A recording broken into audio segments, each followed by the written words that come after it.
শিক্ষার্থীদের তীব্র আন্দোলনের মুখে শেখ হাসিনা পদত্যাগ করে ভারতে চলে যান।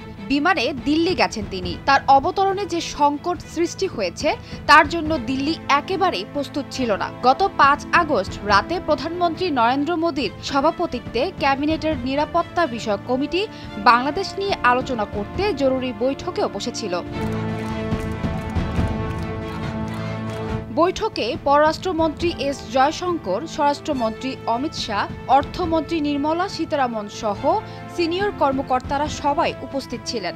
বাংলাদেশ নিয়ে ভারত ঠিক কী করবে ওই বৈঠকে সে ব্যাপারেও কোনো নির্দিষ্ট সিদ্ধান্ত নেওয়া যায়নি। দিল্লিতে একাধিক পর্যবেক্ষক জানিয়েছেন, সামগ্রিকভাবে এই পরিস্থিতি ভারত সরকারকে একটা ক্যাচ-22 সিচুয়েশন বা চরম উভয় সংকটে ফেলে দিয়েছে। এ কথা মনে করার যথেষ্ট কারণ আছে। আর এই বিপদটা আসছে দুদিক থেকে। এক, ব্যক্তি শেখ হাসিনার ক্ষেত্রে দিল্লি কী পদক্ষেপ নেবে, আর দুই, বাংলাদেশের ভেতরে যা ঘটছে সেটাকেই বা দিল্লি কিভাবে অ্যাড্রেস করবে। শেখ হাসিনাকে দীর্ঘকালীন ভিত্তিতে রাজনৈতিক আশ্রয় দেওয়াটা ভারতের উচিত হবে কিনা তা নিয়েও ভারতে দুরকম মতামত শোনা যাচ্ছে। অনেকে যেমন এর পক্ষে যুক্তি দিচ্ছেন, আবার এর বিপক্ষেও মত দিচ্ছেন কেউ কেউ। আবার বাংলাদেশের ভেতরে এই মুহূর্তে যে ধরনের পরিস্থিতির খবর আসছে সেখানে দিল্লির কী করণীয় আছে তা নিয়েও পর্যবেক্ষক ও বিশ্লেষকদের মধ্যে স্পষ্ট দ্বিমত আছে।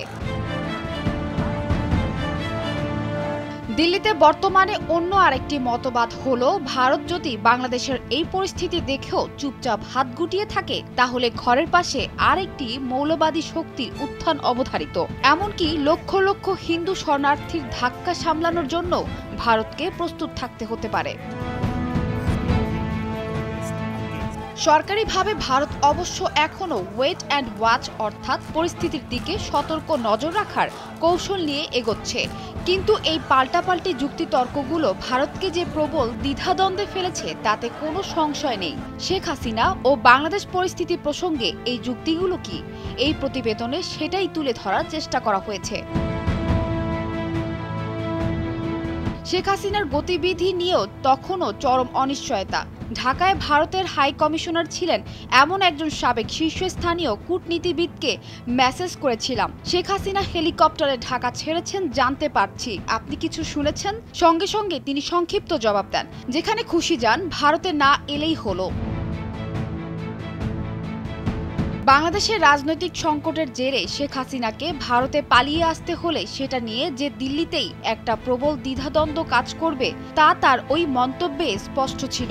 দিল্লির থিঙ্ক ট্যাঙ্ক আইডিয়াসের সিনিয়র ফেলো তথা বাংলাদেশ গবেষক স্মৃতি পট্টনায়ক এই কথাটাই আবার বলেছেন একদম চাঁচাছোলা ভঙ্গিতে। সানজিনা তাবাসসুম, ভোরের কাগজ।